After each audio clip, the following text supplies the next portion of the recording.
La Academia Mexicana de la Historia tiene el compromiso de impulsar, desarrollar, fortalecer y difundir los estudios históricos de nuestro país. Este ciclo se suma a estas tareas fundacionales de la institución, evocando la memoria de sus integrantes, de las y los miembros de número, de corresponsales en México y el extranjero, así como de historiadoras e historiadores eméritos y honoríficos, quienes compartirán con nosotros enunciados, anécdotas y hallazgos de sus investigaciones históricas en Diálogos desde la Academia Mexicana de la Historia. Mi nombre es Araceli Almaraz, investigadora del Colegio de la Frontera Norte y académica por Baja California de nuestra institución. En esta primera sesión del ciclo 2023, enero-junio, nos acompaña el doctor Raúl Figueroa Esquer, corresponsal de la Academia Mexicana de la Historia por la Ciudad de México.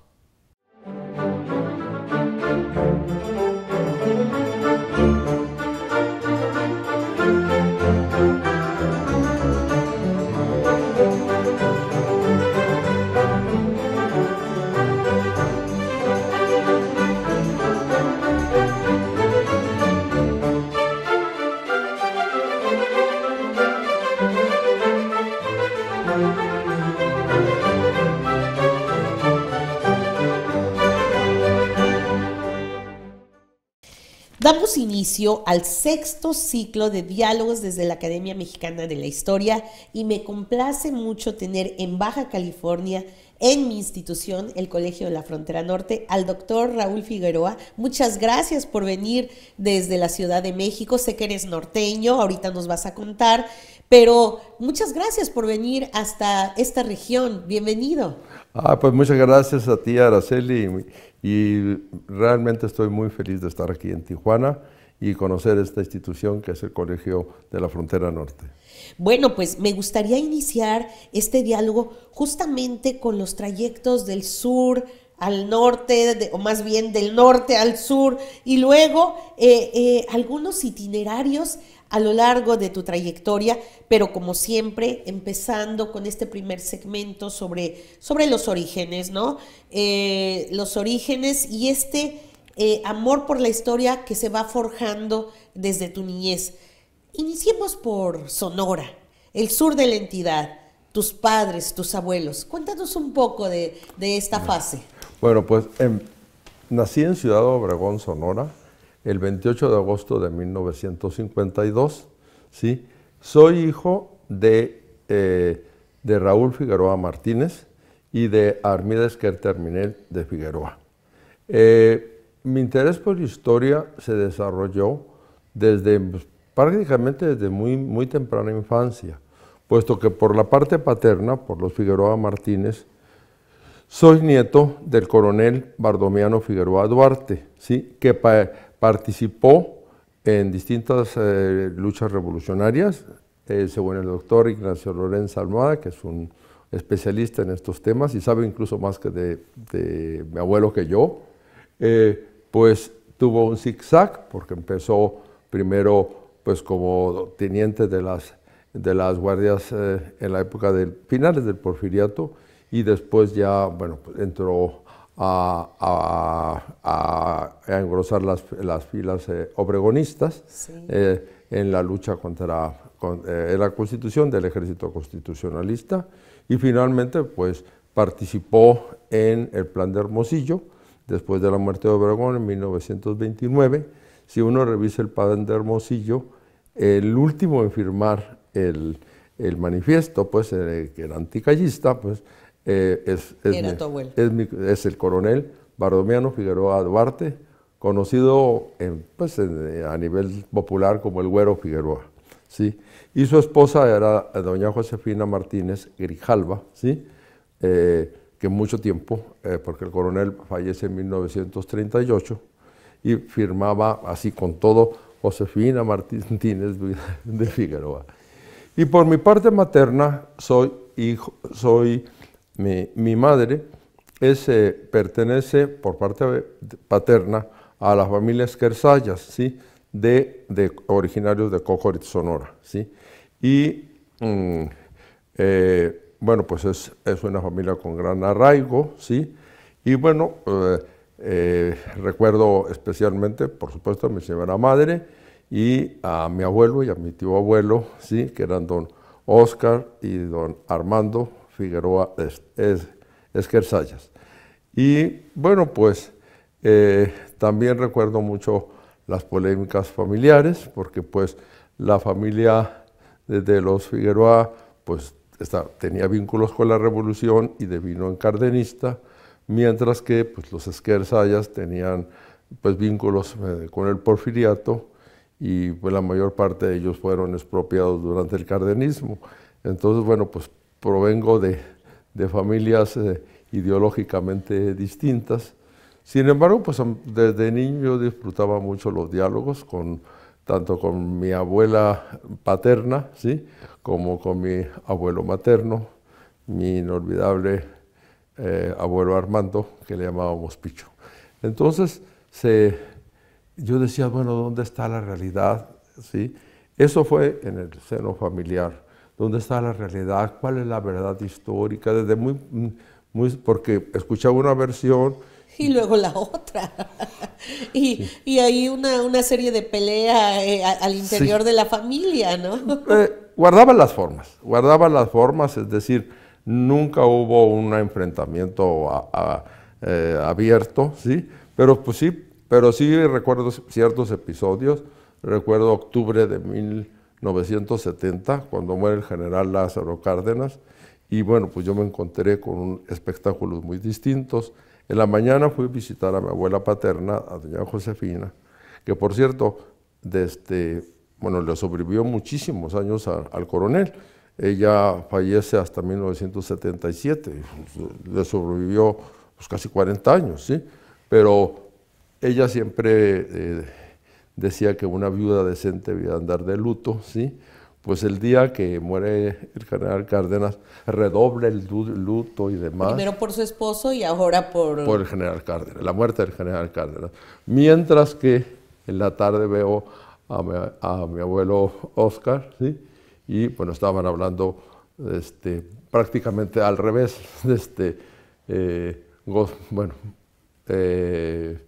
Estaban hablando pues pestes y que... y que qué bueno. La verdad, sí. Fíjate que me haces recordar y tu apellido y el sur de Sonora, Navojoa, Obregón, pues Valle del Yaqui, Cocorit. Me hace recordar a las familias de los Esquer que se van a vecindar en Baja California. En Mexicali y en Tijuana. Particularmente, sí, en Baja California, en Mexicali, por supuesto. Y que van a ser prominentes familias, ¿no? Que van a desarrollar actividad comercial, bancaria, y que sin duda van a hacer florecer a esta parte de la República Mexicana, que, dicho sea de paso, no va a sufrir de manera similar los estragos del movimiento armado, ¿no? Va a ser muy distinto porque de alguna manera estas familias desplazadas van a venir aquí a hacer florecer, aunque se va a mantener esa relación con Sonora siempre, pero eso me recuerda, de hecho, cuando leí tu segundo apellido Esquer, dije, bueno, alguna relación tendrá Raúl Figueroa Esquer con las familias de Mexicali. Bueno, son mis primos segundos, los de Mexicali y los de aquí. Los de Mexicali se apellidaban Esquer Parada, ¿sí? Y los de aquí de Tijuana, Esquer Ibarra, ¿sí? Y precisamente fueron la parte de la familia expropiada la que viene a estas tierras, sí. pues porque allá habían perdido sus tierras, ¿sí? Claro, y bueno, además de estas facciones intrafamiliares, sí. Empiezas a leer también a muy temprana edad. A muy temprana edad. Y te empiezas a interesar en la historia. Muy temprana edad, desde la primaria, ¿sí? Era un estudiante normal, es decir, ni reprobaba, pero un estudiante normal de 8.2 y demás. Pero en historia siempre me sacaba 10 y en civismo, ¿sí? Estuve yo la primaria hasta el segundo de secundaria en una institución de los hermanos de las escuelas cristianas, de los lasallistas. Sí, sí. Y pues ahí empecé con las lecturas de Bernardo Cepeda Sahagún, un hermano lasallista que vivió también en Sonora, vivió en el Colegio Regis de Hermosillo, y dirigía una editorial que se llama Editorial Enseñanza. Y ese editorial surtía a todas las escuelas lasallistas de la República. Y él escribió, así en orden sucesivo, de cuarto, quinto y sexto, no, de tercero. Primero Sonora en tus manos, después una historia patria, después Historia de América, y finalmente un libro de historia universal. Muy didácticos y demás, ¿sí? Y a mí, bueno, pues me tocó a partir del cuarto año que, bueno, como era una escuela incorporada a la Secretaría de Educación Pública, pues nos empezaron a llegar los libros de texto gratuito. Y los hermanos al principio te hacían comprar, iba con mi padre 1 o 2 días antes de que empezara el curso, antes era todo muy regular, ¿sí? Empezábamos el 2 de septiembre porque el día 1 pues era el día del informe presidencial. Pues el día así, por el 29, los últimos días de agosto, pues íbamos a comprar el paquete de libros. Y más o menos a mitad del año me llegaron los libros de texto gratuito. Y eso decían, bueno, pues no le daban mucha importancia, pero nos los obsequiaban. Entonces yo me los devoraba. Y también ahí volví a ver que, pues, aunque era, los libros del hermano Cepeda Sahagún, no puedo decir que fuese un católico a ultranza y demás, pero pues dijéramos, un hombre, pues, moderadamente conservador, pero leía la otra versión y también. Vuelve a decir uno, bueno, aquí me ponen desde entonces mi pasión, digo, sí, el siglo XX lo he tenido que estudiar por muchas razones, por enseñanza y demás, pero mi pasión ha sido el siglo XIX. Ha sido mi pasión y hasta la fecha. No lo puedo abandonar, el siglo XIX. Y pues veía pues, que cómo presentaban a los liberales, ¿sí? Y en otro cómo presentaban a los conservadores, a los imperialistas. En unos libros hablaban pues muy bien del porfiriato y en otros no tanto. Claro. Y entonces, bueno, pues, pero eso no lo considero, creo que fue formativo, de verdad, así creo que fue formativo porque, bueno, como sabemos, la historia está sujeta a interpretación, ¿sí? Sí. Está sujeta a muchísimos avatares, a las distintas formas de investigación y bueno, pues es imposible que una historia no tenga un contexto pues ideológico, ¿no? Sí. Totalmente. Sí, y yo te decía al inicio de estos ires y venires, de sur a norte, de norte a sur, y de otros sures y otros nortes, no tanto por el sur, en principio, del país, sino el sur de Sonora, de Esperanza, Nogales, o sea, estuviste en Nogales, ¿sí? Y después de Nogales a Ciudad de México, sí. Y ahí es empezar ya ahora sí la formación después de todas estas inquietudes, de estas visiones diferenciadas que empiezan a generar en ti esta curiosidad, y pues empieza realmente ya la beta histórica del querer saber, y entonces tienes este breve momento en Nogales, pero después te trasladas a la Ciudad de México. Claro. Sí, en Nogales estudié la preparatoria. Sí. Estudié la preparatoria y lo hice por una razón muy simple, porque yo ardía ya en deseos de entrar a la universidad y encontré, y mi padre estuvo de acuerdo, que era una preparatoria intensa de 2 años, ¿sí? Y además muy dirigida, tenía un nombre un poco, bueno, era Escuela Preparatoria Federal por Cooperación, pero desde que entrabas ya era especializada. Es decir, había el área de económico-administrativa, el área de químico-biológicas, bueno, físico-matemáticas, y yo entré a una que se llamaba de Derecho y Filosofía, ¿sí?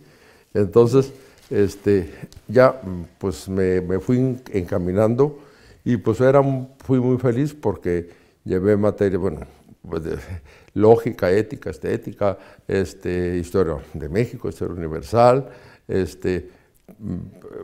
principios fundamentales de derecho positivo. Entonces, para mí fue muy placentero esos 2 años en Nogales. Era otro Nogales también, hablemos Claro. estuve ahí desde el año 69 hasta el año 71, ¿sí? Y después, pues, sí, pasé a la Ciudad de México, hice mi examen de admisión y entré a la UNAM, a la Universidad Nacional Autónoma de México, a la Facultad de Filosofía y Letras, a estudiar la carrera de la licenciatura en Historia. Claro, o sea, ahí es donde ya ahora sí que la vocación se expande, ¿no? Justo este segmento tiene también el propósito de que nos conozcamos, de que te conozcan a través de tu fase formativa o de nuestra fase formativa, de este paso por nuestras licenciaturas, pero asociada a esos formadores, a esas personas que antes de la conclusión de la tesis van marcando huellas hondas en nosotros. Así que me gustaría que nos hablaras de tus maestros. En la UNAM tuve grandes maestros, ¿sí? Y algunos inolvidables, ¿sí? Algunos, voy a citar los que más me marcaron. Desde luego, desde el primer semestre tuve el magisterio increíble de un orador que te mantenía embelesado, ¿sí? Muy riguroso, que era don Eduardo Blanquel Franco, ¿sí? Don Eduardo Blanquel, que formó muchas generaciones, sí, tenía un especial gusto en tener alumnos de primer semestre, primer y segundo semestre. Y con él tuve la fortuna de llevar 4 materias. Primero, la más temida de todos, que se llama Geografía Histórica General, ¿sí? Que era historia del pensamiento geográfico, pero desde los presocráticos, ¿sí? Hasta, dijéramos, hasta en el siglo XVIII, hasta el siglo XVIII, pero un meticulosísimo desde Tales de Agrigento y demás, toda una revelación, y nos hacía leer muchísimo, y éramos, pues en general los alumnos éramos pues bastante disciplinados, ¿sí? En general, éramos disciplinados. Bueno, entre los libros que nos hizo leer fue un libro que se sentía uno sabio medieval, que era la historia natural de Plinio, ¿sí? Comentada por Francisco Hernández, el protomédico de Felipe II, que hizo una gran obra de aquí, de la Nueva España del siglo XVI. Entonces, era una cosa que tenía uno que recurrir constantemente al diccionario, pero aparte de la cátedra en sí, lo que te obligaba a leer las lecturas muy diversas, ¿sí? Y todo era examinado en un examen de 5 horas, para hacer 5 horas en que ya unos te decían que fueras sin desayunar, otros que desayunaras un poco. Porque no ibas a aguantar tanto tiempo, sí. Sí, y bueno, prosiguiendo mis estudios, recuerdo muchísimo también a don Carlos Bosch García, que también fue miembro de la Academia Mexicana de la Historia, y que fue, pues, él, ya no me tocó don Alberto María Carreño, pero dijéramos, en esta línea, él era alumno de grandes historiadores, de don Silvio Zavala, ¿sí? y de Alberto María Carreño. Pero, dijéramos, con él, pues me inicié ya formal en los estudios de la historia diplomática de México, y pues tuve el magisterio también increíble, personas muy distintas entre sí, pero todos grandes historiadores, que fue don Martín Quirarte Ruiz, que ahora es más famoso porque pues, su hijo es un gran poeta y un gran crítico literario y demás, que es también muy amigo mío, muy querido, Vicente Quirarte.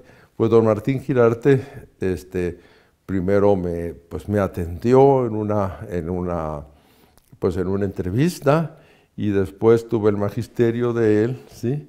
Durante 2 semestres, ya entre entre quinto y sexto semestre, ¿sí? De la carrera. Y entonces su ayudante, bueno, la profesora adjunta era entonces una joven maestra que era, entonces era pasante, ¿sí? Y ahora es la actual doctora Patricia Galeana, ¿sí? Con la que también pues, me une el lazo ya en común, ¿sí? Y también pues que tuvimos al mismo maestro, aunque pues de mis maestros de la UNAM que tuve, pues es la única que está felizmente en vida. Sí, porque también te dio clases la doctora María de los Ángeles Moreno Enríquez, ¿no? No. En historia del arte, lo que sé de historia, aunque no me he especializado en eso, pero lo que tuve dos grandes maestras. Primero en introducción a la historia del arte a Teresa del Conde, una que después fue gran investigadora del Instituto de Investigaciones Estéticas, y pues realmente me introdujo, porque yo no sabía nada de estilos, no sabía nada o sea, ahora sí que el ABC de la historia del arte. Y después, bueno, pues el magisterio increíble de María de los Ángeles Moreno Enríquez, ¿sí? Es para no confundirnos. Sí. María de los Ángeles Moreno Enríquez, bueno, era una persona, pues, en ese momento, cuando uno es muy joven, a todo el mundo lo ve mayor, ¿sí? Pero tenía una gran energía. Y ella daba una clase, bueno, que se llamaba una cátedra, porque era cátedra, el arte en el Renacimiento. Y era tanto el rating, que diríamos ahora, que tenía la doctora Moreno Enríquez, que estábamos los alumnos inscritos de la Facultad de Filosofía y Letras, pero no solamente del Colegio de Historia, sino que se metían de filosofía, de letras y demás, pero acarreaba alumnos de derecho, de economía, de ciencia política, de tal manera que sus cátedras se tenían que dar entonces, en su salón era insuficiente, se tenían que dar en el auditorio que entonces se llamaba oficialmente el auditorio de la Facultad de Filosofía y Letras, se llamaba Justo Sierra, ¿sí? Sí.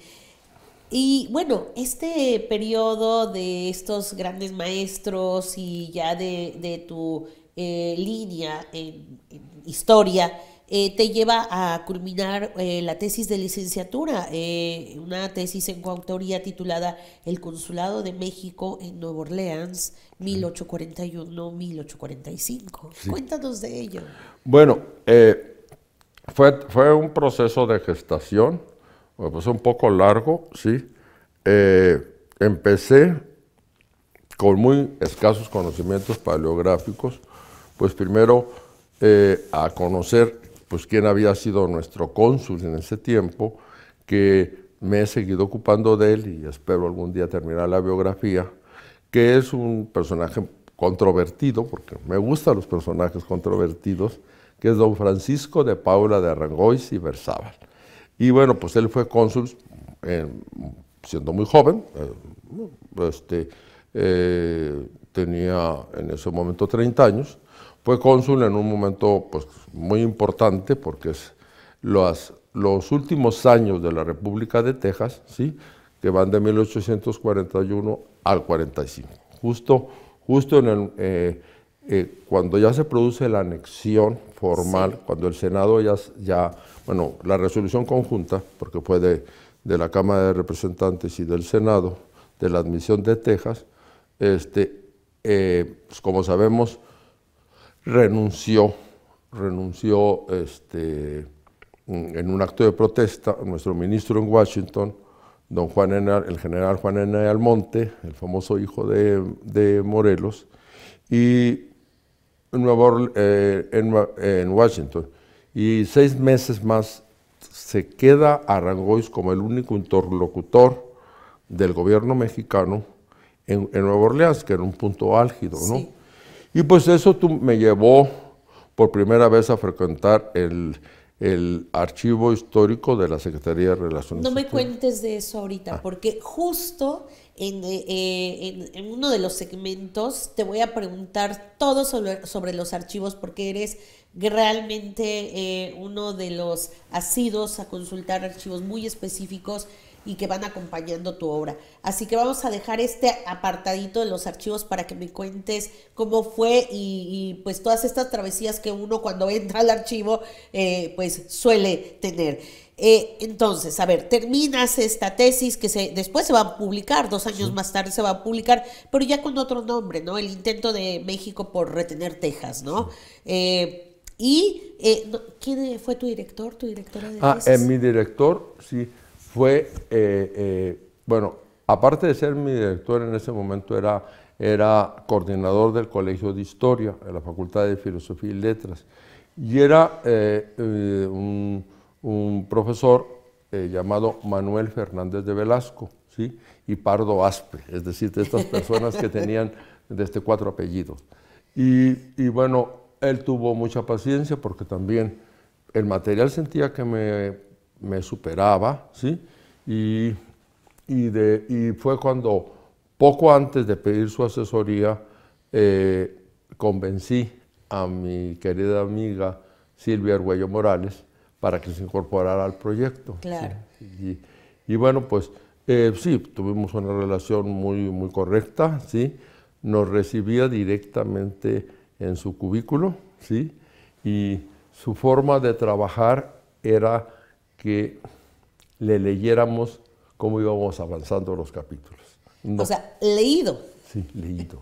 Bueno, aprendí que en nuestra profesión, como tú sabes, Araceli, pues uno debe de ser muy dúctil, ¿sí? Sí. Es decir, si uno asume una actitud dogmática, uno puede tener sus propias manías, pero sí, interactuando con colegas y demás, y más cuando eres un chaval de licenciatura, pues te tienes que adaptar al estilo de cada profesor, ¿sí? Claro. Y bueno, él pedía que cuando ya estuviera listo un capítulo, y podíamos estar ahí 4 horas, ¿sí? Claro. Porque, pues como él era el coordinador, él tenía plenos poderes, ¿sí?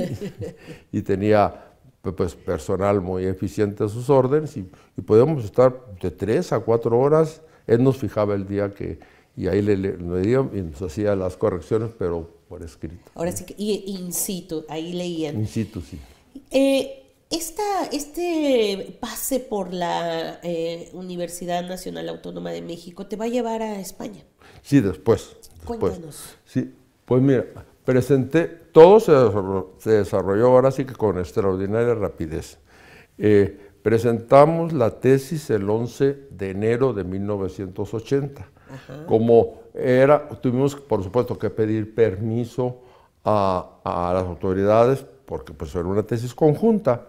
Entonces, primero tuvo su examen profesional de Silvia. Ajá. Y después yo tuve el examen. O sea, fueron al mismo tiempo, fueron subsecuentes, pero claro, dijéramos, yo no pude estar en el examen de ella, porque ella fue interrogada y después, ella sí pudo estar en el mío, pero pues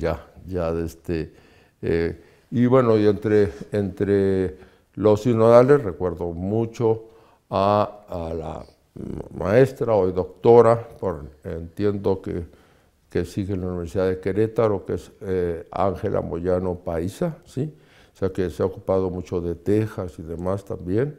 Y también recuerdo a una persona dedicada a cuestiones historiográficas, que era la maestra María de la Luz Parcero. Fueron mis sinodales, ¿sí? Aparte de que hay suplentes y demás, pero salimos bien. Y me decías que esto me llevó a España. Bueno, estábamos viviendo 1980. Sí. Situémonos que estamos en la euforia petrolera de López Portillo. Sí. Que había fondos, ¿sí?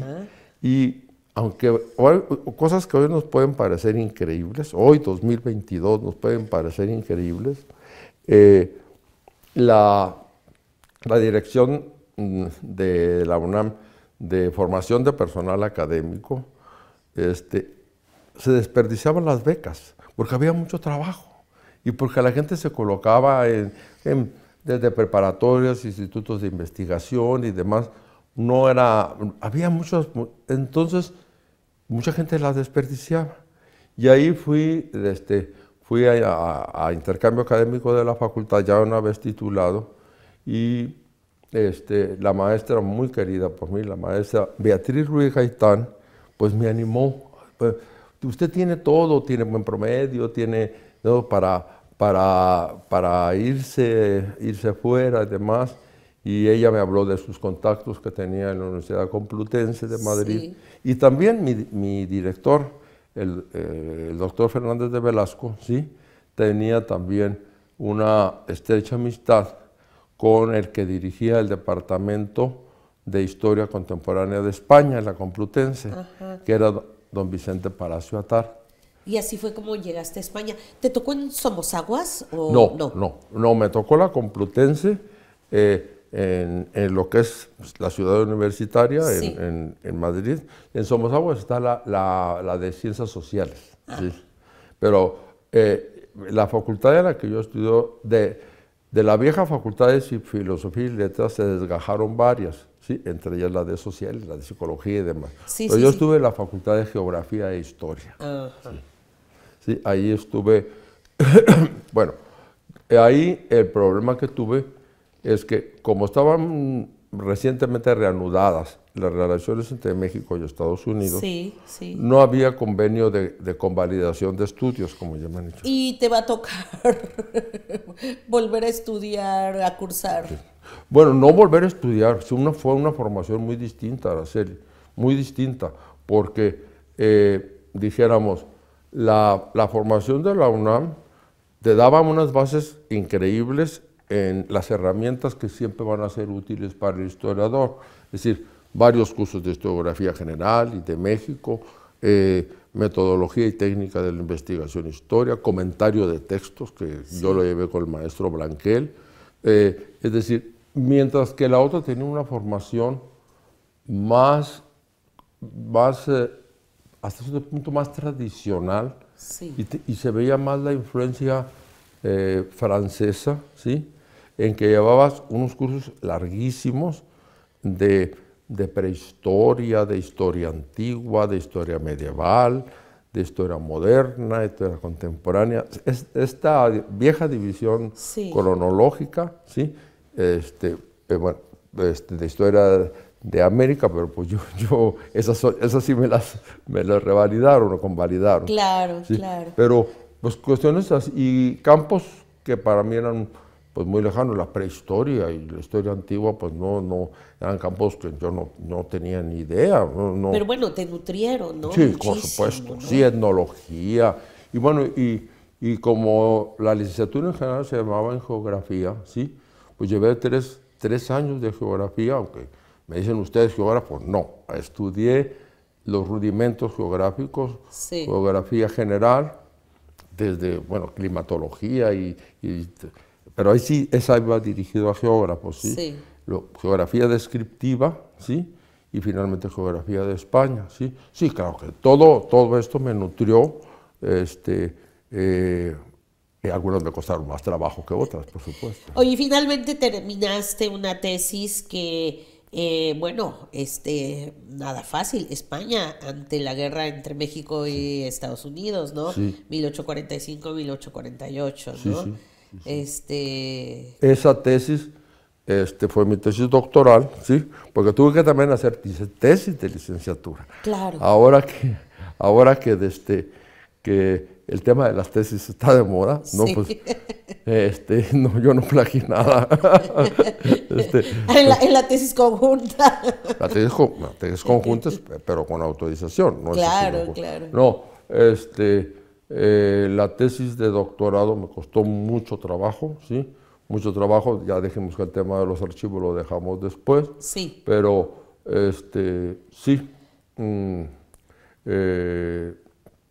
tuve que, ya una vez concluidos los estudios, pues tuve que dedicar, pues prácticamente desde el año 3, desde 1983 hasta el 87 que me viene titulado. 4 años he dedicado casi exclusivamente. Tuve que hacer otros trabajos para sobrevivir y demás, pero porque ahí sí me vino también la crisis del 82, claro. Todas las cuestiones pues las becas desaparecieron, tuve que conceder becas del gobierno español, que pues fueron muy generosos conmigo también. Le debo tanto a la UNAM como al instituto, entonces se llamaba Instituto de Cooperación Iberoamericana, y bueno, pues gracias a eso, y en el último año a una fundación alemana, la Fundación Friedrich Ebert, que es, dijéramos, es la fundación del Partido Socialdemócrata Sí. Alemán, del SPD, ¿sí? ¿Sí? Entonces ahí sobreviví con todo esto, ¿sí? Y presenté mi tesis el 3 de agosto de 1987. Pues esto te permite ya entonces regresar a México y incorporarte muy brevemente a la UAM Iztapalapa, y de ahí a la que va a ser tu casa, Sí, sí, sí. que es el ITAM. Pero de ello hablaremos en el siguiente segmento, si me lo permites, ya en lo que es tu fase ya profesional. ¿Cómo no? Bueno, pues regresamos en un momento más para seguir charlando con el doctor Raúl Figueroa Esquer, corresponsal de la Academia Mexicana de la Historia por la Ciudad de México.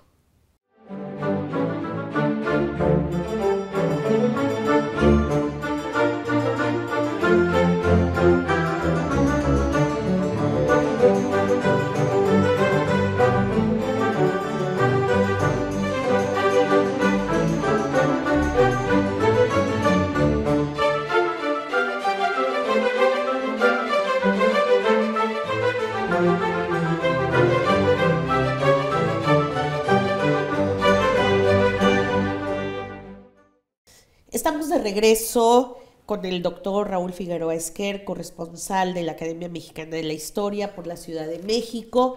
Y en este segundo segmento a mí me gustaría abordar ya tu trabajo profesional, pues después de este breve paso por la UAM Iztapalapa y tu llegada al ITAM. Sí. ¿Cómo fue llegar a México después de haber pasado varios años en una ciudad 7 como años. Madrid, o instalado en Europa, que de alguna manera uno tiene una movilidad impresionante, y regresar a México, instalarse, encontrar trabajo y acomodarse que en una institución que me imagino no es nada fácil, No. como es el ITAM?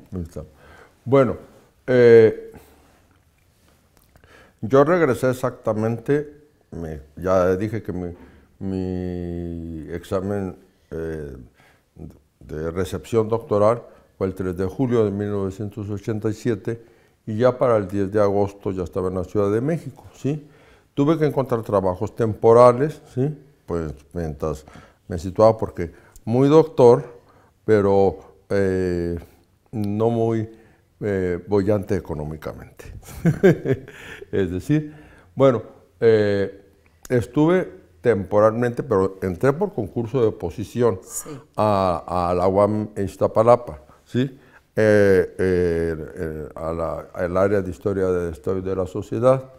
Y después me salió, muy pronto me salió la oportunidad de incorporarme al Instituto Tecnológico Autónomo de México.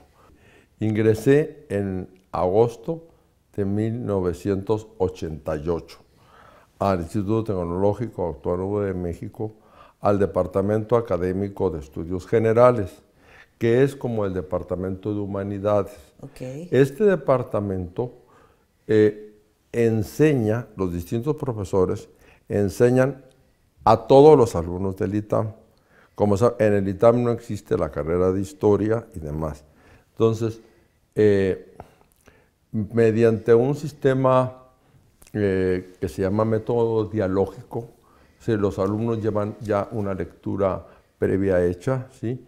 Y se trata de tener un intercambio muy innovador para la época y muy desgastante para el profesor. Sí. Entonces, dentro de las asignaturas, ¿sí? que forman, son 7 asignaturas, pues yo empecé enseñando las referentes a México, es decir, historia sociopolítica de México, que abarca pues desde el mundo prehispánico y un poco del mundo hispánico previo a la conquista, Sí. hasta hasta la caída de Porfirio Díaz, hasta 1910. Sí. Y eso se llama Historia Sociopolítica de México. Y entonces me tocaron, pues, el reto era enseñar a personas que no querían ser historiadores, que eran economistas, que eran administradores, que estudiaban Derecho, Contaduría, después entraron los ingenieros, en fin. Todo. Pero que estaban obligados a saber esta parte de la saber, historia. sí. Sí, Es decir, no era un curso, era un curso general, ¿sí? Como algo de historia general de México, pero no iba dirigido a historiadores, ¿sí? Y bueno, pues la labor era convencerlos de la importancia de nuestra historia. Entonces, pues sí, era todo un reto, ¿sí? Pero fue muy gratificante además.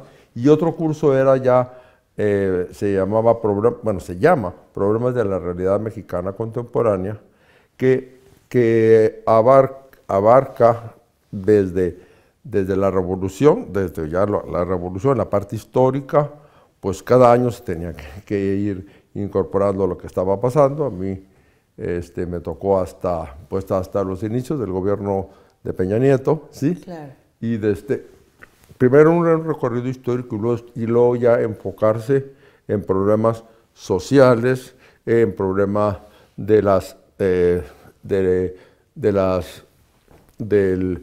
problemas de los distintos grupos étnicos que conforman nuestro país, ¿sí? En los problemas, pues, de marginación, los problemas internacionales de nuestro país, los problemas económicos, ¿sí? Entonces, pues era ese curso.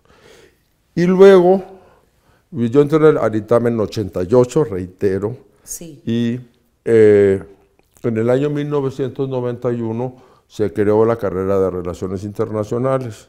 Entonces yo fui de los maestros que fundaron la materia, es decir, de los maestros que empiezan a dar una nueva licenciatura. Ajá. Y ahí implementé, con registro con la Secretaría de Educación Pública y demás, los cursos de Historia de Relaciones Internacionales 1 e Historia de Relaciones Internacionales 2.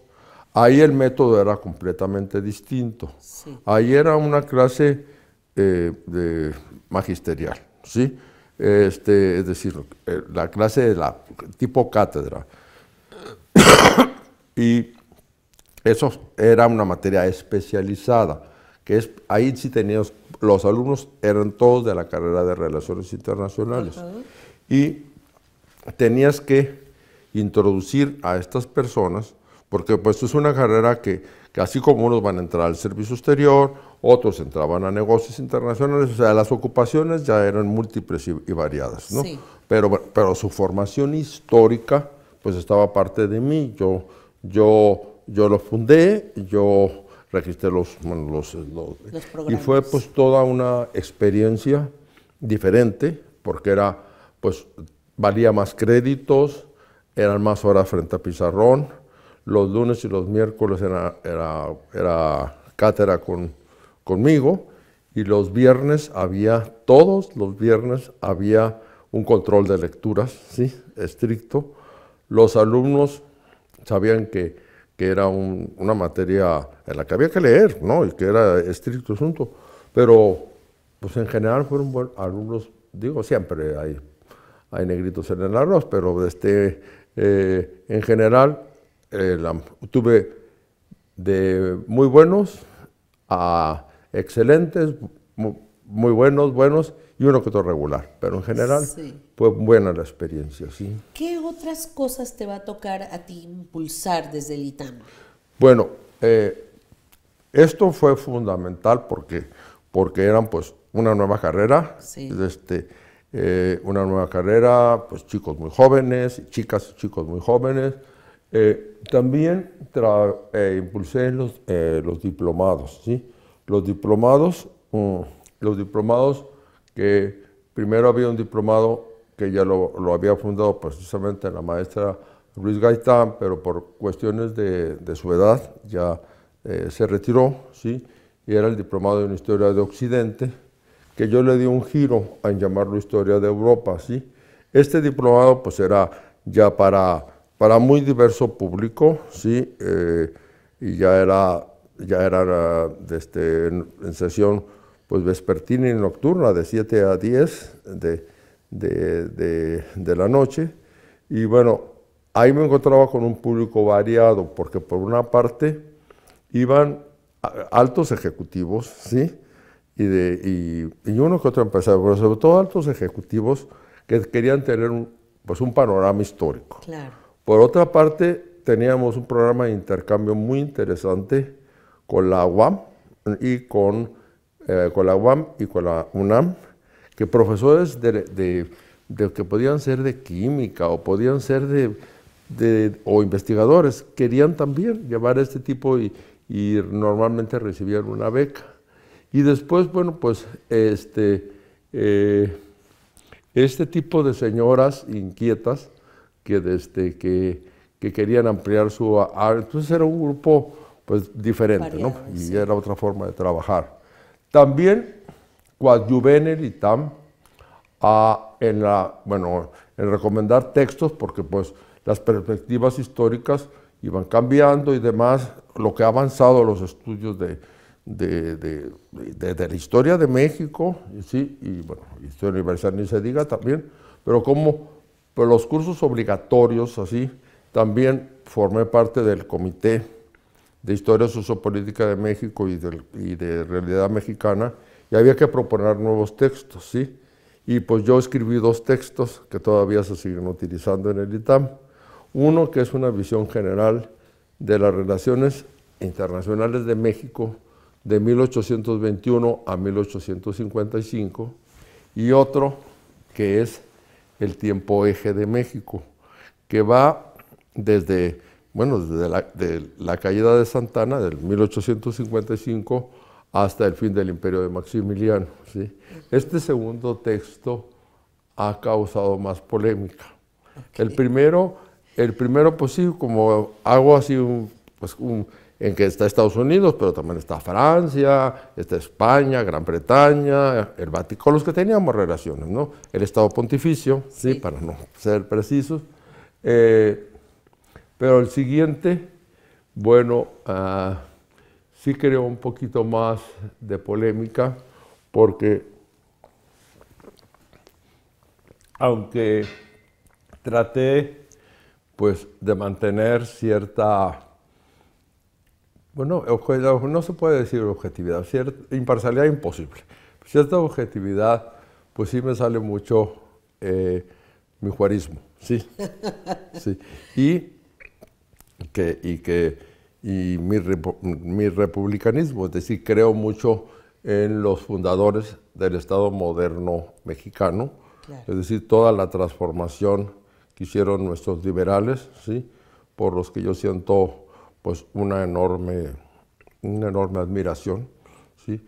Y sin caer en maniqueísmos, ¿no? Sin sí. Ver, bueno, de hecho he estudiado a los conservadores mucho. No se trata de caer en este maniqueísmo, pero bueno, pues uno tiene sus, digamos, sus preferencias y demás.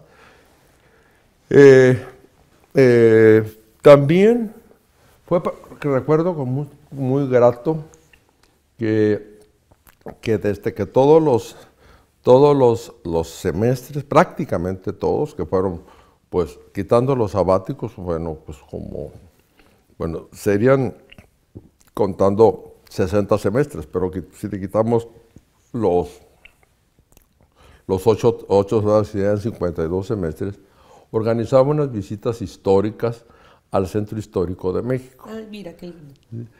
Unas visitas históricas que nos citábamos desde muy temprano a mis alumnos en el Sambor de los Azulejos, y después sí. Les daba una visita por, bueno, la parte fundamental, ver San Francisco y después el Palacio de Minería, Correos, Bellas Artes, la Profesa, el Casino Español, hasta llegar después ya, culminamos en Palacio Nacional. Ajá. Y demás, y fue muy grato también porque pues muchos de estos alumnos y alumnas, Ni siquiera habían estado ahí. no, había alumnos alumnas que reconocían que nunca se habían subido al metro, ¿sí? Digo, como eran alumnos de clase media alta para arriba, pues no se salían a moverse ahí, entonces yo les decía, bueno, si quieren ir en tus coches, pues váyanse, pero lo que les va a costar el estacionamiento y demás. Pero bueno, se convivía con ellos, ¿sí? Y bueno, pues así, esos son recuerdos muy gratos, ¿sí? Sí, también tuviste actividad a nivel editorial. Sí, cómo no, cómo no. Bueno, la actividad a nivel editorial fue desde reeditar muchos de los textos del ITAM, y pues en la actividad editorial, bueno, algunas de mis investigaciones, pues soy autor pues ya prácticamente de tres prólogos a investigaciones mías, y de un prólogo que terminé justamente hace 2 días a un exalumno mío, discípulo del ITAM, de la UNAM, ¿sí? Que ahora es profesor de tiempo completo en el ITAM, y que escribe, se llama Víctor Villavicencio Navarro, y que escribe una trayectoria del monarquismo mexicano desde la Trigarancia, desde Iturbide, pues hasta el fin de Maximiliano, ¿sí? Y bueno, y en la actividad editorial, pues sí, la publicación primero pues de la correspondencia de Bermúdez de Castro, ¿sí? También antes había participado en un número conmemorativo de la revista Estudios, que conmemoraba los 150 años del Tratado de Guadalupe Hidalgo, la correspondencia de Bermúdez de Castro, el prólogo de Buenaventura Vivó, que fue un diplomático mexicano que estuvo en Madrid en la última administración de Santana, de 1853 a 55, y cuyas memorias, por una serie de razones, habían permanecido, sí las publicó, pero pues prácticamente. Entonces, ese trabajo, que desgraciadamente no es muy valorado por el Sistema Nacional de Investigadores, Sí. todo ese trabajo que significa anotar, que sea legible, bueno, sin alterar el texto original, todo el trabajo editorial, pues, Sí. que la conformación del índice onomástico y demás, Sí. pues es un trabajo, pues sí, de mucha talacha, pero que muchas veces pues no es valorado, ¿sí? Claro. Pero pues a mí me sigue gustando, y estoy ya a punto de publicar el último, que es un libro que escribió Madame Calderón de la Barca, ¿sí? Pero así como es muy famoso su libro, pero esto ya lo hice ya retirado del ITAM, ya que me jubilé, este libro que escribió ella sobre Madrid, ¿sí? Ajá. Y se vaya a titular, ¿no? Ya está en prensa, espero que salga el mes próximo, se vaya a titular La Corte de Isabel II y la Revolución de 1854, ¿sí? En Madrid. Ah, pues estaremos esperando con ansia esa publicación. Para cerrar este espacio dedicado al ITAM, porque pues fueron muchas décadas, fue toda una trayectoria, ¿nunca hubo interés por abrir un espacio particular a la historia en la institución? Sí hubo un intento en un momento dado, porque bueno, pues en 30 años pasé por distintos jefes, de los cuales de todos tengo muy buenos recuerdos, ¿sí? Pero me adapté a distintos estilos y demás, ¿sí? Es una institución, dijéramos, vertical, ¿sí? Y bueno, pero yo no tuve problemas de adaptación, con distintos profesores, distintos directores, y con todos tuve buenas relaciones. Y uno de ellos sí tuvo interés en formar la carrera de historia en el ITAM, pero bueno, pues como es una institución privada, Yo de hecho me dedico, me, me redujo la carga académica para que yo elaborara todo un plan, ¿sí? Pero pues me ganó la opción de crear la carrera de Relaciones Internacionales. Ajá. Y pues no se pudo llevar a cabo. Pero bueno, buenos recuerdos del ITAM. Muy y bueno. Una carrera que combinó no solamente esta fase de formar programas, echar a andar diplomados, sino que la fuiste combinando con tu actividad de investigación. Por supuesto, por supuesto. Entonces, si te parece, vamos al siguiente segmento, justamente hablar de una de las que considero yo son tus grandes pasiones, y es que es el trabajo de archivo. Sí. Y que va a acompañar obviamente tu obra, pero que sí encontramos, así como yo encuentro una marca en cada uno de los y las colegas, que me permite ir desbrozando e ir recuperando estas emociones que se generaron en algún momento de la vida académica. En ti encontré esa labor en el archivo. Entonces, ¿te parece que en el siguiente segmento la abordemos? ¿Cómo no? Con mucho gusto.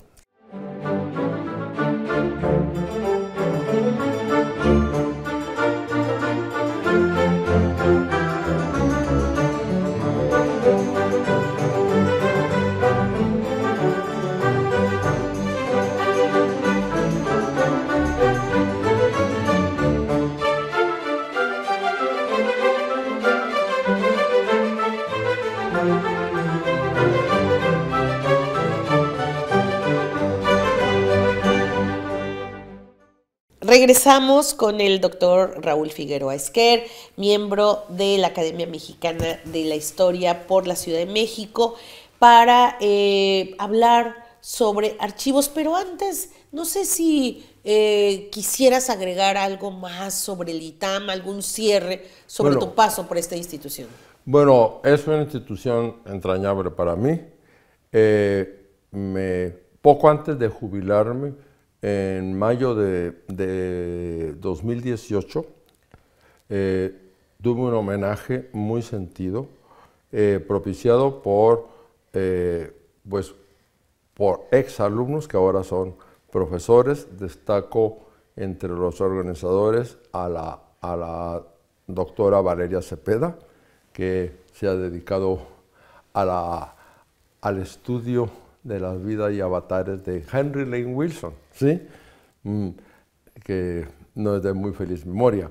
Bueno, ella también tuve el gusto de que participara mi antigua maestra, la doctora Patricia Galeana, ¿sí? Y un discípulo también muy querido, Sergio Miranda, ¿sí? Luis Arturo del Castillo, en fin, muy bonito. Hubo un homenaje de 2 días. Uno fue más hacia los académicos, dentro y fuera del ITAM. También participó la doctora Marcela Terrazas, ¿sí?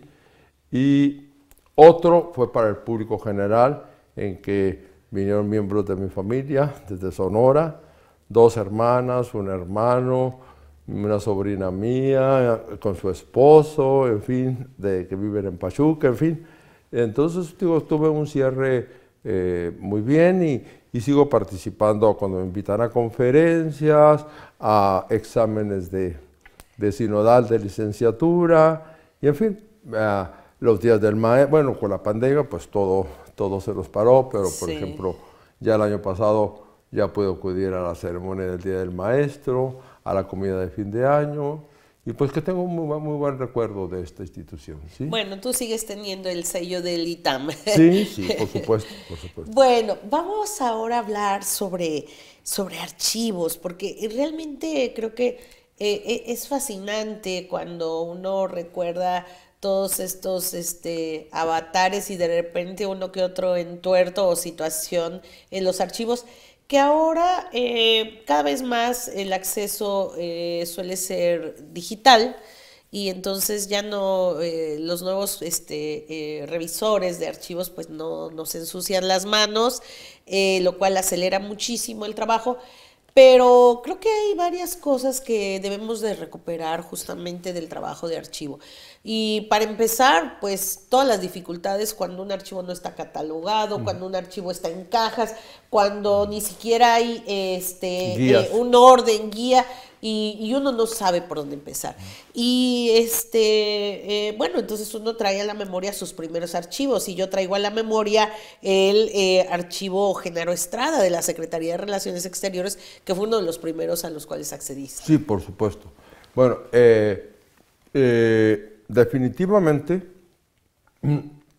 el paso de lo que acabas de decir, Araceli, de que el historiador se ensucie las manos, es decir, yo he visto archivos digitalizados también, pero bueno, ahora cada vez se han perfeccionado más, pero muchos que se lograron digitalizar, ¿sí? Del siglo XIX estoy hablando, bueno, como para una primera captura y demás están bien, pero después tienes que ir en muchos casos, digo, aunque ha mejorado la calidad de la digitalización, tienes que ir a hacer un cotejo con los originales. Eso es una. Después, la digitalización, si bien yo estoy, no sé en tecnología ni mucho menos, ayuda mucho, pero bueno, uno tiene que buscar, no todo puede ser digitalizado, y cada investigador depende de su especialidad, de su especificidad, sí. No todo lo va a encontrar digitalizado, es decir, va a haber cosas que te interesen, temas muy específicos que te interesen a cada historiador, ¿sí? Bueno, yo me considero así reiteralmente rata de archivo y biblioteca, me considero, y en esos 30 años que estuve en el ITAM, en los últimos 5 años, gracias a la benevolencia de mis jefes, los viernes los dedicaba al Archivo Histórico Genaro Estrada, ¿sí? Pero empecé desde mi tesis de licenciatura. A ver, es el archivo que más he trabajado del mundo, ¿sí? Los otros también los he trabajado, pero aquí es el que más horas le he dedicado desde la licenciatura. Claro, porque tuviste, ahora sí que tu primera fase y tu segunda fase, el regreso. Revisitando. Sí. Bueno, ahí, bueno, tuve que aprender empíricamente paleografía del siglo XIX, que es más difícil de lo que se cree. Normalmente pensamos en la procesada del siglo XVI o XVII, pero la del siglo XIX, especialmente la mexicana, porque también conozco mucha de archivos españoles y británicos, sí. Pero la mexicana, dado la pobreza de nuestro erario, ¿sí? Que era más que el que tenemos ahora, todos estos años los años difíciles, como llama la doctora Josefina Vázquez, del 21 al 55, los escribanos, los que estaban ahí, usaban infinidad de abreviaturas, ¿sí? Y bueno, pues aprenderte eso y demás, bueno, pues cuesta trabajo, ¿no? Claro, bueno, y entre las abreviaturas, las distintas plumas, y luego las distintas formas de utilizar la T, la F, la I. Todo. O sea, es que es aprender a tener su código personal, todo, sí. ¿no? Sí, también, por ejemplo, aprendí aparte de técnicas, sí, de técnicas también el uso bueno, porque también hay muchos arcaísmos, ¿no? La burocracia y sobre todo todo el mundo que manejaba las relaciones internacionales, sí, pero también en otro archivo que después hablaremos, el de la defensa, sí, también pues hay muchas palabras que son arcaísmos, y bueno, para eso hay que consultar pues diccionarios antiguos, y una obra que para mí es fundamental es el Martín Alonso. El Martín Alonso es un diccionario hecho por un gran lexicógrafo español, que por ejemplo te explica una palabra, ¿sí? Una palabra qué significaba en el siglo XIX, en el XVIII, porque la semántica pues ha cambiado, claro. ¿Sí? Y también me encontré después para la documentación en inglés una de las primeras ediciones del famoso diccionario de Webster.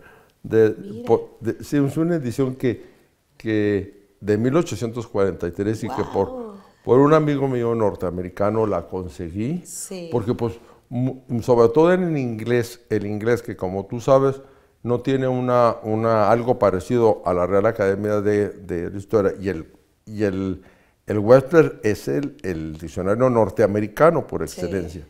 Entonces pues las palabras ahí todavía cambian mucho el meaning, o sea, el significado, ¿no? Sí, sí. Y bueno, meterse en eso y luego sacarle jugo, pues, porque tienes la información en bruto, ¿sí?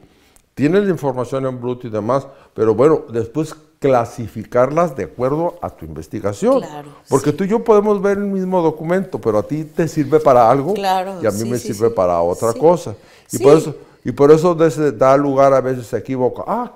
Que si un documento lo utilizó la doctora Almaraz y desde antes lo había utilizado el doctor, pues por supuesto, es como los dos podemos leer un mismo libro y a veces llegar a conclusiones distintas, ¿sí? Claro, y esa es la riqueza del trabajo de archivo. Son las fuentes primarias. Claro, claro, con las que nosotros los historiadores pues estamos siempre involucrados.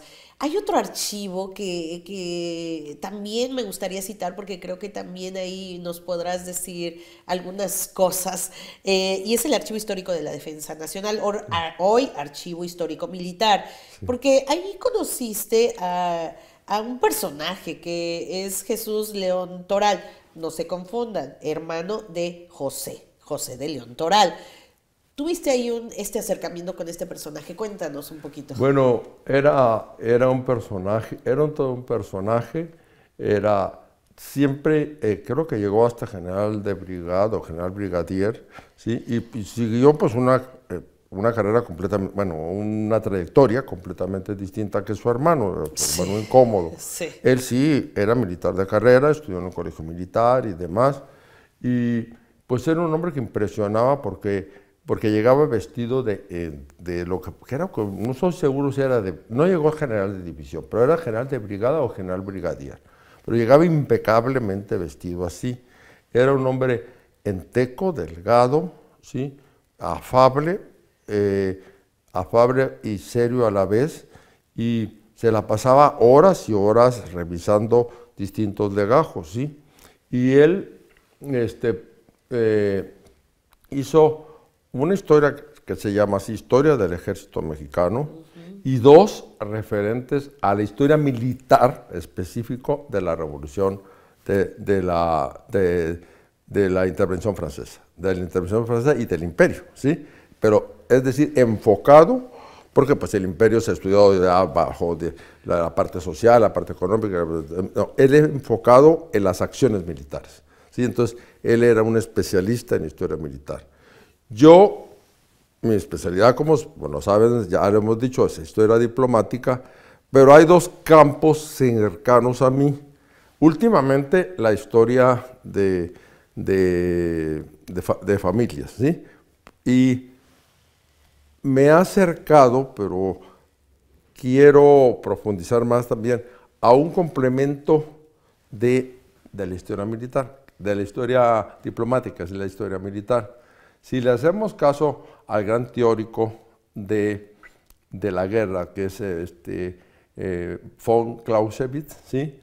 Que dice que la diplomacia es la guerra por otros medios, ¿sí? Que la diplomacia es la guerra por otros medios. Cuando fracasa la diplomacia, pues viene un enfrentamiento bélico. Claro. Entonces, también es otro campo que espero explotar, porque ya tengo material. Pero también en este archivo de la Secretaría de la Defensa Nacional, como hay muchas reproducciones de informes que enviaban los cónsules de Estados Unidos durante esta época. Entonces, estos no están en la Secretaría de Relaciones Exteriores, sino todo al comandante del Ejército del Norte. Mira, sí, sí. Cuya sede era, bueno, en principio era en Monterrey, pero luego se acercaban un poco a Matamoros, a un lugar del estado de Tamaulipas, que es San Fernando de Rosas, así se llamaba en el siglo XIX, Sí. y este era el ejército encargado de que no se expandiesen los tejanos, ¿sí? Entonces todo eso está en este archivo. Claro. Y en ese archivo, pues, aparte de conocer a don Jesús de León Toral, que lo veíamos con respeto y demás, Sí. bueno, pues entonces era muy difícil ingresar. Se ingresó gracias al doctor Fernández de Velasco, mi director de tesis, y trabajábamos mucho tiempo, pues mi amiga Silvia Arguello y yo.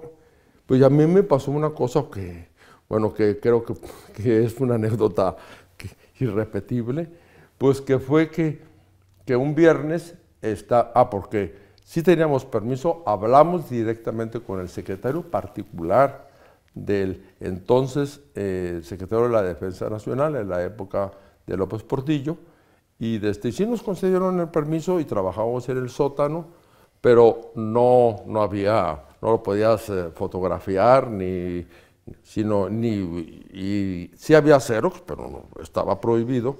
Entonces nos hacían tomar toda la información en unas pesadas máquinas Remington. Afortunadamente yo sabía mecanografía, ¿sí? Y ponían papel calca para que todo lo que sacáramos quedara pues como un expediente de qué material habíamos sacado de ahí. Y en un fin de semana, el buen guardia que estaba cuidando ahí, pues seguramente era su día libre y demás, y pues se olvidó de que yo estaba o ya quería irse. El caso es que me quedé encerrado. No puede ser. Sí. Todo el fin de semana entre cajas, fojas, expedientes, legajos. Y muerto de hambre. ¡Claro! Y de frío. Frío no estaba haciendo, bueno, sí, llevaba una chamarra, pero nada más podía tomar agua, ¿sí? Podía tomar agua. Bueno, al menos. Sí, no, de sed no padecí. Y bueno, pues tampoco podía yo gritar o algo más porque era la secretaría, bueno, había por supuesto, militares, sí, preservando pues que el ingreso. Entonces dije, bueno, ¿qué tal si grito o algo así, me pasa algo más? Claro, bueno, ya se metió alguien, un intruso. ¡Qué barbaridad! Y bueno, pues a las 8:30 de la mañana del lunes sí, llega el encargado y me dice, pero profesor, me dice, ¿qué pasó? Pues me quedé encerrado. Y me dice, ay, pues no, por favor, no se lo vaya a decir a mis superiores ni nada. Y de una forma muy humana me condujo al comedor del personal de base, de tropa, es decir, no de los oficiales, ¿sí? Y bueno, ahí devoré porque pues estaba hambreado de esos 3 días. Pero bueno, pues fue una experiencia así, entre legajos y demás. Qué bárbaro. Pues, oye, flaco, ojeroso, cansado, ¿no? Pero bueno, tuviste un fin de semana productivo, con ese archivo para ti solito. Para mí solo, sí. Bueno, esto solamente nos puede suceder, o sea, historias como esta solamente nos pueden suceder a los historiadores que amamos el archivo. Sí. El Archivo General de la Nación. El Archivo General de la Nación. Bueno, lo empecé a trabajar ya en otra etapa, ya lo empecé a trabajar a partir ya relativamente del 2010 al 12 y demás. Bueno, creo que sí he sacado material muy importante, ¿sí? De distintos ramos del mismo. Creo que los cambios que ha habido producto de los últimos sexenios, pues han perjudicado, ¿sí? Es decir, antes había una organización en galeras y ya sabía uno cuál era la galera del siglo XIX y seguramente tú conocerás otro tipo de galera. Le hicieron una transformación profunda, no muy bien lograda, ¿sí? En el sexenio pasado. Se hizo un edificio al lado, ¿sí? porque una de las directoras en la época de Ernesto Zedillo, ¿sí?, fue precisamente mi maestra Patricia Galeana, ¿sí? Y ella mandó a hacer un estudio que hizo algún departamento de geología o algo así, sí, de geología, creo, de la UNAM. Sobre inestabilidad. De estabilidad de estabilidad, porque pues, eso fue una prisión, sabemos. Sí. Fue una prisión y sabemos la forma en que se construyó y demás. Y bueno, aparte de estabilidad, de hundimiento, que tiene que tener problemas para cuando vienen las lluvias en la Ciudad de México, a veces son terribles, Sí. estar bombeando esto, pero ella bueno, recomendaba que se trasladase a otro sitio, ¿sí? Pues no se hizo y en lugar de eso le pusieron un edificio adjunto al lado. Me imagino que ya estaba mejor cimentado, ¿sí? Pero hubo un problema grave también en que cambiaron muchas clasificaciones. Ay, bueno. Cambiaron arbitrariamente muchas clasificaciones y ahora si quieres hacer una compulsa, ¿sí?, pues no puedes, digo, tendrías que perder otro tiempo más. Sí. Y además desapareció el sistema de galerías que funcionaba. Claro, Es decir, sí. a veces los funcionarios públicos no tienen esa sensibilidad. Sí. ¿Sí? No nos preguntan a los investigadores. A los usuarios, ¿sí? claro. Sí. Es decir, a los usuarios, sí, sino que ellos toman una decisión por allá y bueno, si algo está funcionando bien, pues ¿para qué? El cambiar, dice cambiar por mejorar, ¿sí? Pero no mejorar en términos operativos, ¿no? Sino tendría que mejorar en términos de investigación, ¿no? Por supuesto. Bueno, la Biblioteca Nacional de México. La y Biblioteca tus Nacional de México investigaciones. siempre ha sido un lugar muy querido por mí. La biblioteca de ahí, dentro del fondo de reservado, he pateado muchísimo la colección de José María de la Fragua, la colección de la Fragua. Sí. Agradezco siempre las excelentes guías que hicieron la maestra Lucina Moreno Valle. Sí. Y hay otro investigador que ahora, Luis Oliveira, ya me acordé. Luis Oliveira hicieron unas excelentísimas guías, pero la pionera fue la de Lucila. Sí, Lucina Moreno Valle, que es tía del que fue gobernador de Puebla, ¿sí?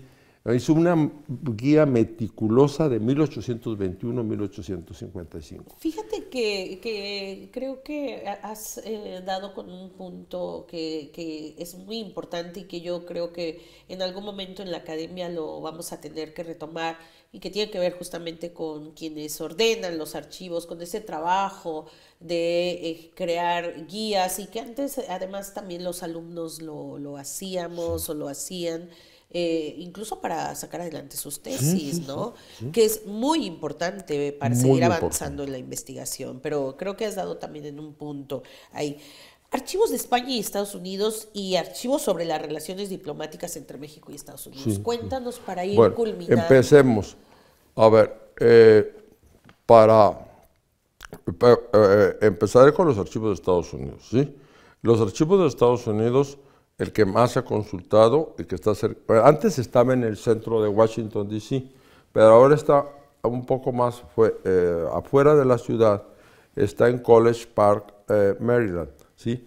Y este es el National Archives de Estados Unidos, sí.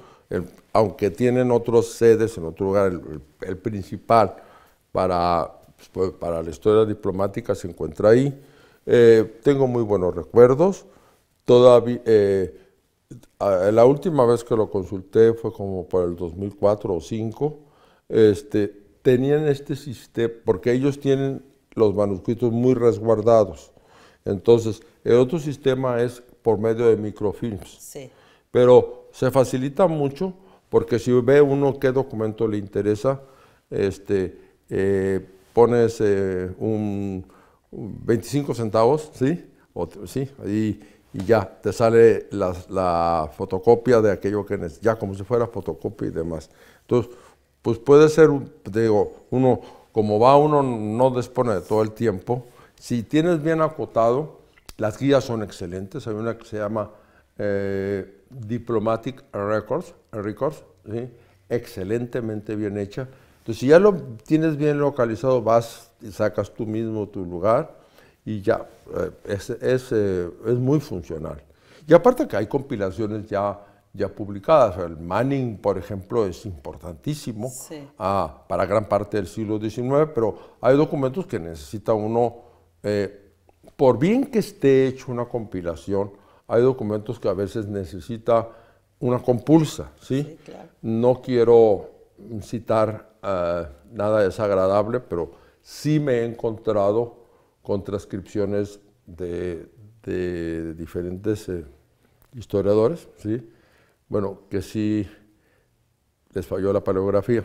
Claro. Entonces, bueno, a veces es necesario la compulsa, ¿sí? Sí, incluso es que a veces hasta por, bueno, lo decíamos hace un momento, la paleografía, incluso no tanto del léxico o de cómo se menciona algo, sino los números, ¿no? Sí. Cómo se escriben, o sea, un 7 por un 1, o sea, eso ya te cambia una década, un año o un siglo, ¿no? O Sí, sea, sí, sí. entonces, sí, sin duda uno Sí, tiene que sí, hacer sí, y esas... depende mucho también del compilador, ¿no? Por ejemplo, Manning, William R. Manning hizo un trabajo excelente para México de los archivos documentales hasta 1861, ¿sí? Pero ¿qué resultaba? Que era un hombre en extremo puritano y cualquier cosa que fuese pues desagradable, por ejemplo, pues cuestiones que ahora nos diríamos, eso no tiene la menor importancia, pero por ejemplo, de si un diplomático era aficionado a la bebida o salía algo, alguna acusación de que era ojo alegre, ¿sí? Sí, Él lo omitía porque ponía unos corchetes porque eso era, ¿sí? Bueno, y ya me adelanto, en los archivos españoles me encontré un expediente de un diplomático español que pierde la razón, ¿sí? Que pierde la razón y venía pues un informe médico de ahí de 1860, ¿sí? sí, Y bueno, y decían eso, ¿cómo pudo tener acceso a eso? Por supuesto que ahí entra también la probidad sí. del historiador. Yo en ese aspecto no soy puritano, por supuesto, pero cosas que a mucha gente les produce morbo, yo soy muy discreto, la verdad. Bueno, es malo que me esté alabando. Por ejemplo, enterarme de cosas que ahora no tienen la menor importancia, pero si me entero, no sé, una alusión a su orientación sexual, o si me entero porque se entera a veces uno de cosas que uno no Sí, quiere, sin duda, sí. de que alguien fue hijo natural. Bueno, esa expresión aparte me molesta mucho porque creo que no vemos hijos naturales y artificiales.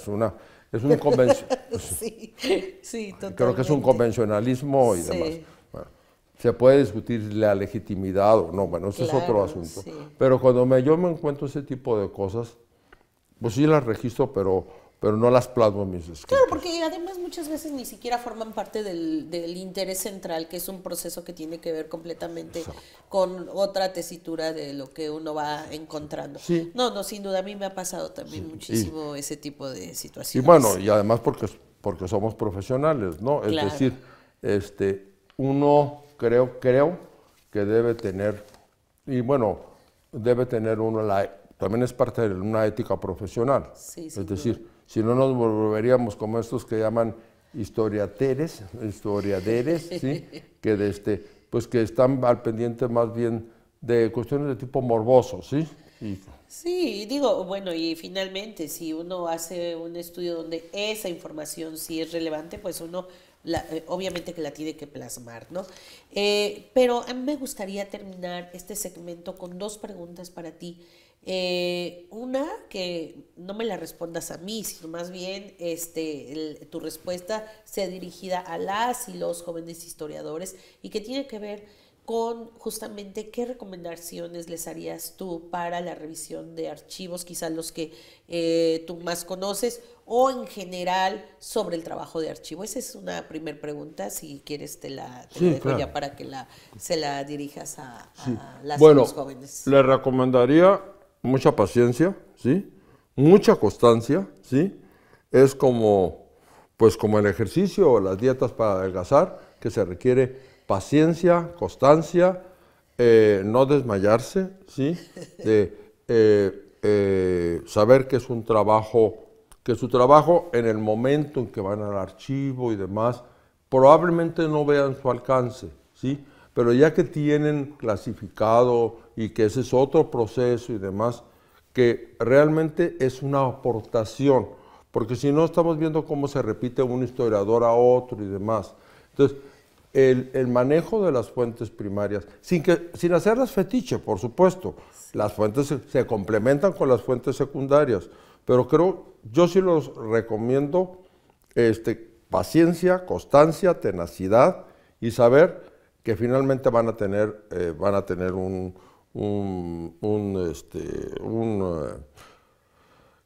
una satisfacción. Es decir, una satisfacción de que se está aportando algo nuevo o se está interpretando o reinterpretando algo pasado, ¿sí? Y la siguiente pregunta es, de tus libros, de tus publicaciones, de tus obras, ¿cuál es la que tú resaltarías más en términos de esta riqueza del trabajo en archivo? Bueno, pues tengo dos. A ¿sí? ver, cuéntanos. Tengo dos. Porque lo que está en prensa todavía eso vamos a ver. Porque también uno escribe los libros y después ve qué tan la recepción que tuvieron en el público.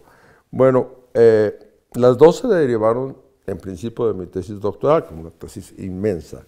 Pues uno que fue chico, ¿sí?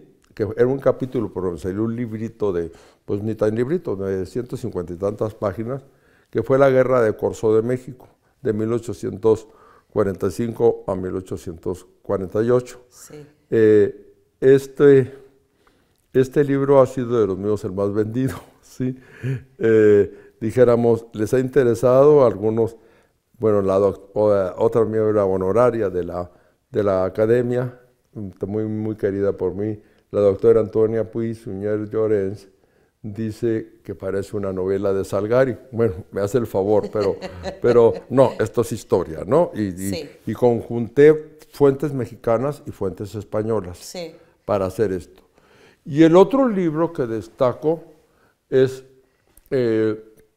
entre el que hice sobre la tesis doctoral, pero vuelta al libro, que fue todo un trabajo editorial en que conté con un apoyo grandísimo de una gran editora, ¿sí? La quiero citar, la maestra Carmen Good, ¿sí? Que se llama Entre la intervención oculta y la neutralidad estricta. España durante la guerra entre México y Estados Unidos, también 1845-1848. Este segundo fue publicado en una coedición entre el Acervo Histórico Diplomático Mexicano y el ITAM, ¿sí? Que siempre, en largos años de estancia ahí, siempre me apoyó y le estoy muy agradecido a las autoridades del ITAM.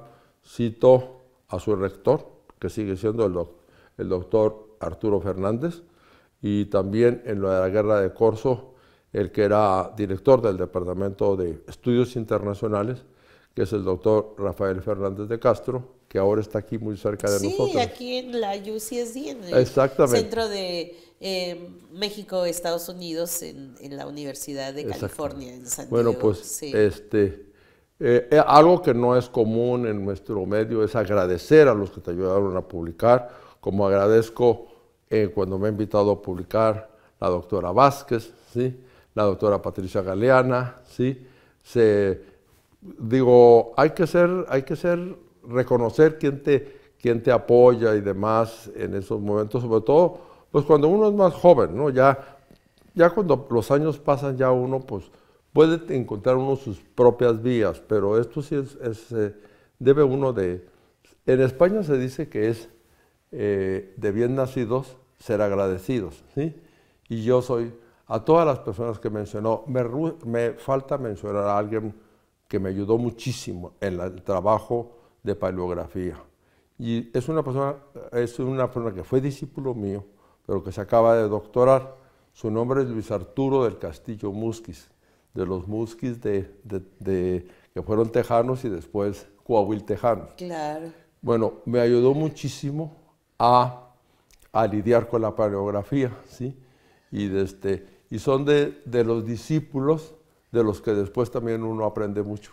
Claro, porque es de ida y vuelta.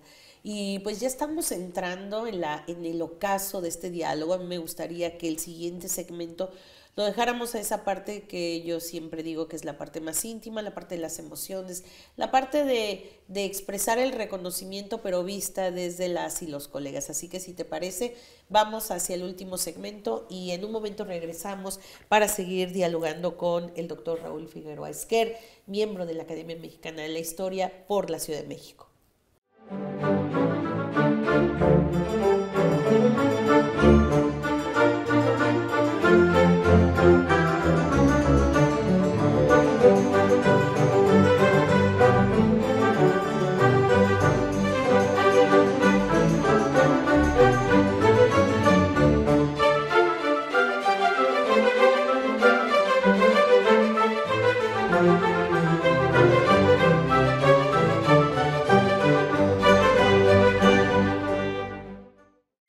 Continuamos con el último segmento de este diálogo que ha sido por demás muy revelador, pero a su vez muy interesante y yo creo que también muy aleccionador para quienes están escuchando tu visión sobre la propia formación profesional, sobre el trabajo de archivo, sobre la manera de introducirte a varios mundos y a varios esquemas y este trabajo constante que bueno, finalmente te lleva a recibir distintos reconocimientos y a ingresar también a la Academia Mexicana de la Historia. Pero me gustaría más que nada escucharte sobre tus propios reconocimientos, sobre qué piensas, sobre todo este camino recorrido, este largo camino que seguramente te ha llenado de satisfacciones en diferentes momentos. Claro. A ver,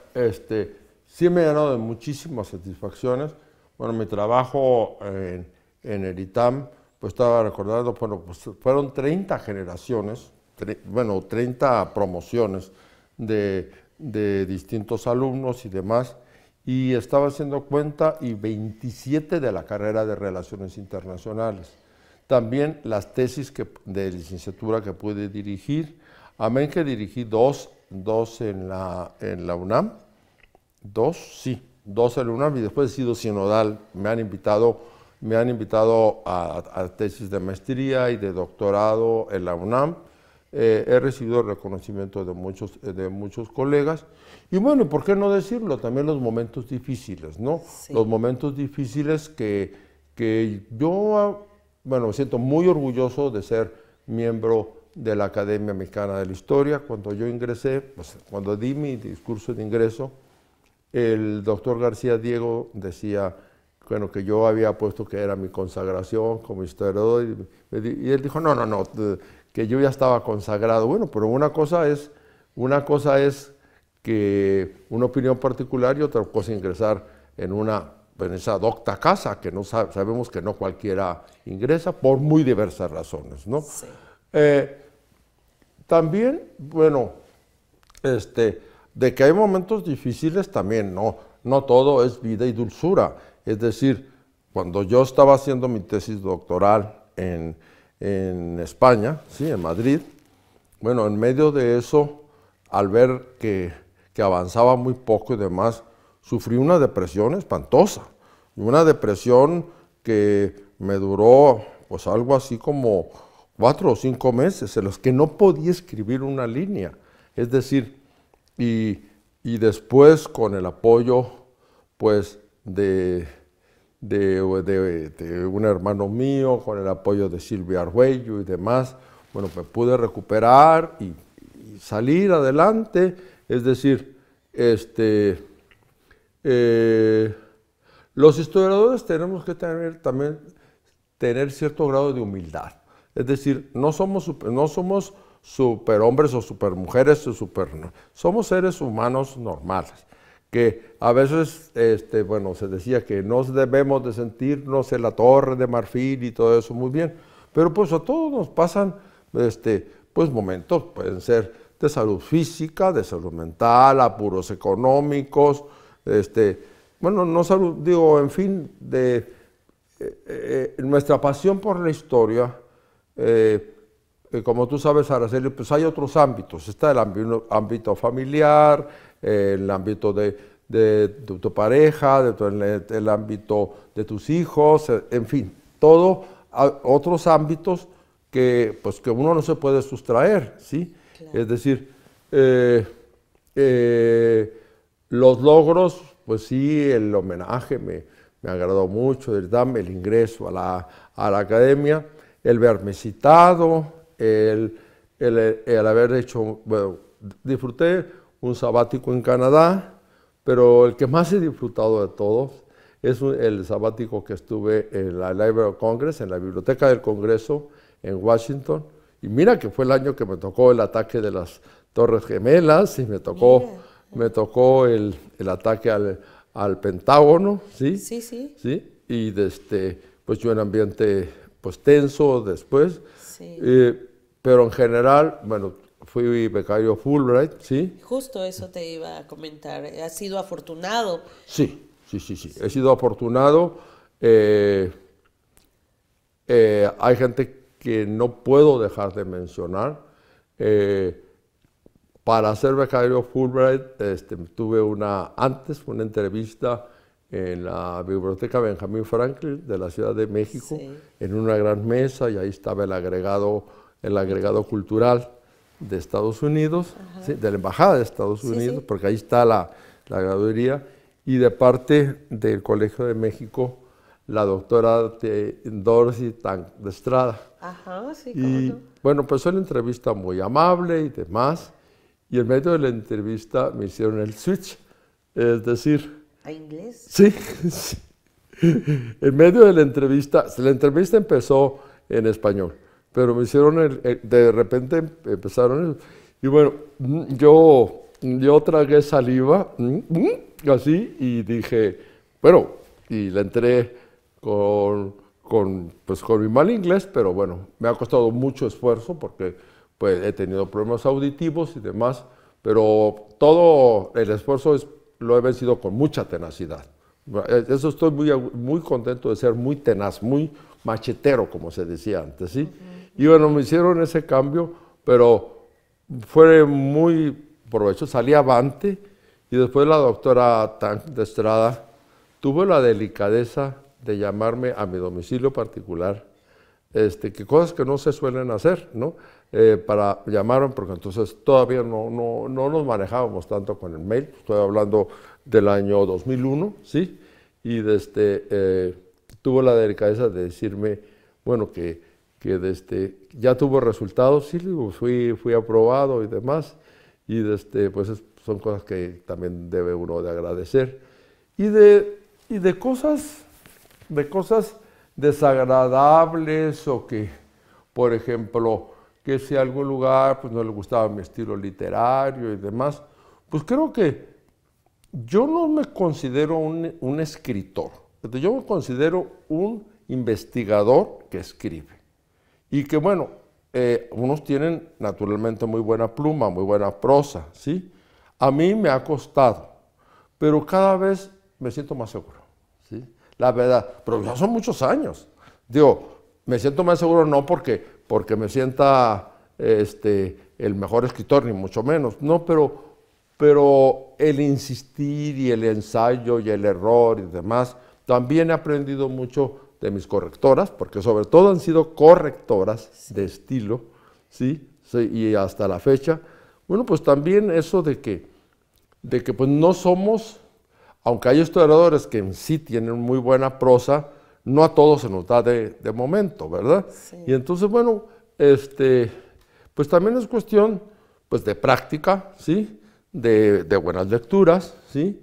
Y pues de ver ciertos estilos literarios, ¿sí?